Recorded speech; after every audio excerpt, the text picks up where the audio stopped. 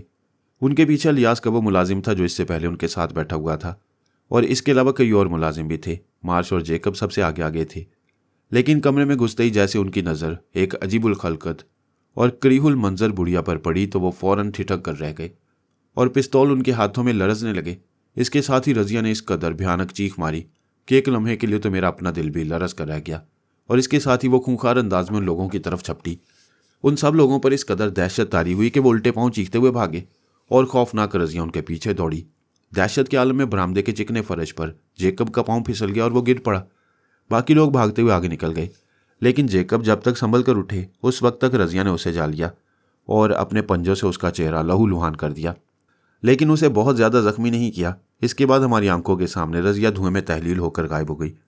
ہم دونوں بھی کمرے سے نکل کر باہر برآمدے میں آ گئے۔ زخمی جیکب بری طرح چلاتا ہوا بھاگ رہا تھا، اور اس کے چہرے سے خون ٹپک ٹپک کر فرش پر گر رہا تھا۔ الیاس کے بڑے سے مکان میں ایک دم بھگدڑ مچ گئی، ایک طوفان برپا ہو گیا۔ نچلی منزل میں موجود تمام لوگ چیخوں کی آوازیں سن کر بھاگتے ہوئے آئے اور برآمدے میں جمع ہو گئے۔ گیٹ کے ساتھ بیٹھے ہوئے دونوں مسلح چوکیدار، مکان کے چاروں کونوں پر تعینات 4 مسلح پہرے دار اور دیگر ملازمین، سب کے سب ان بھاگتے ہوئے لوگوں کے پاس آ گئے۔ بھاگتے ہوئے لوگوں نے خوفزدہ نظروں سے پیچھے دیکھا اور انہیں رضیہ کہیں نظر نہیں آئی، البتہ جیکب کا لہو لہان چہرہ ان کے سامنے تھا۔ رضیہ کو موجود نہ پا کر وہ لوگ رک گئے اور چوکنی اور محتاط نظروں سے چاروں طرف کا جائزہ لینے لگے۔ انہیں رضیہ کہیں نظر نہیں آئی۔ کیا ہوا، کیا ہوا، کیا ہوا؟ ہر طرف سے یہی آوازیں بلند ہو رہی تھیں۔ شور و گل اس قدر زیادہ ہوا کہ بالائی منزل سے عورتیں تک اتر کر نیچے آ گئیں۔ وہ سب کی سب گھبرائی ہوئی اور پریشان تھیں۔ ان عورتوں میں الیاس کی بیوی بھی شامل تھی۔ وہ سب کی سب گھر کے ملازموں سے پوچھ رہی تھی کہ کیا ہوا ہے، لیکن کوئی بھی ڈھنگ سے جواب دینے کی پوزیشن میں نہیں تھا۔ آخر الیاس کی بیوی نے ایک ملازم سے ڈانٹ کر پوچھا کہ کیا بات ہے، اور یہ اس قدر ہنگامہ کیوں مچا ہوا ہے، اور اس شخص کو کس نے زخمی کیا ہے؟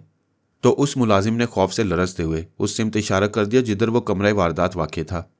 الیاس کی بیوی نے ہمت کی اور اس کمرے کی طرف چل پڑی۔